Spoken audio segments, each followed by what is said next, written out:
Start. The President has said that in the last 40 years we have progressed along this path illuminated by Mahatma Gandhi and Jawaharlal Nehru. We shall adhere to it, come what may, with the determination and courage installed in us by Indira Gandhi. In my opinion, this is the time for all of us, whether belonging to that side or this side, irrespective of party affiliations, to rededicate ourselves to these basic fundamentals of our Constitution. If we do that, we will be a united India. Not only will we command respect in the Committee of Nations, but the foundations will be such that nobody on the earth will be able to do any harm to us. I have one thing to say, that our country is a continent, and in this continent we have faced this year one of the severest droughts in 100 years. It is the prudent policy of having accumulated buffer stocks that, in spite of setbacks that we have experienced, there has not been any starvation death. This is a tribute to the indigenuity of our policy of having created the buffer stocks. To my mind, there are one or two grey areas.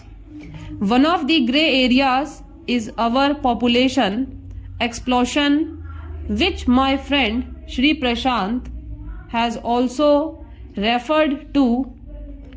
We may be doing what we are doing, for instance 20 million acceptors of and other things we have produced, but we have not evolved a national concessions on this issue.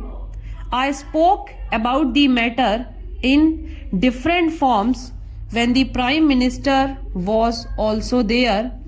I told him that a national consensus on family welfare program must be evolved. I also told him that you have been calling meetings of the opposition parties quite often on different issues, but to my mind, the most important issue for which an all-party meeting should be convened is to evolve a national policy on population. In spite of our all-round economic development, it all gets nullified by the population explosion. We have not done much in this direction. I had the privilege of doing to China, and I saw how they are progressing. In this regard, it is true that there have been many occasions when undue advantage has been taken by one party or the other in the implementation of this program. That is why I want national consensus on family planning. Sir, I go to the next area, and that is with regard to agriculture. The Agriculture Minister has stated in a conference the other day that in spite of drought, he has fixed a target of 175 million tons of food grains for the current year. That is a good idea, but the important thing to which the President has referred is the need of increase in the production of oil seeds, and to this I add pulses. I want the government to give special attention to the production of these things because edible oils and pulses are the common man's need in India, and we are having shortage of pulses and edible oils, and we are importing these in a very large quantity. So the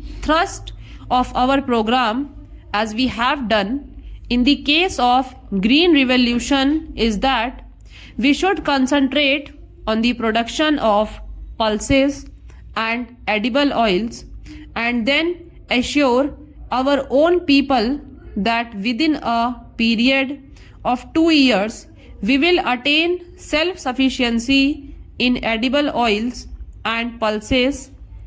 The next point is with regard to public sector. There is no doubt that the public sector occupies a commanding height, and it has occupied commanding heights in our mixed economy. But the problem of accountability of public sector has not been done to the desired extent.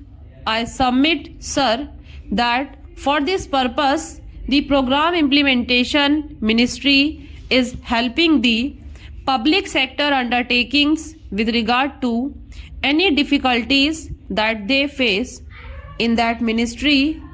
On or before 5th of every month, they get a report from the particular undertaking with regard to the difficulties that they face in manufacturing or marketing or finance or any other thing, and the Program Implementation Ministry sees to it that these difficulties are removed.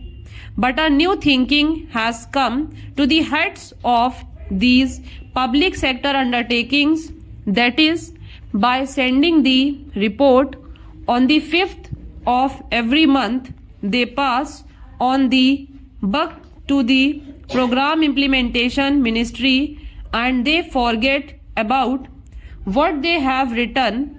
This attitude has to be changed.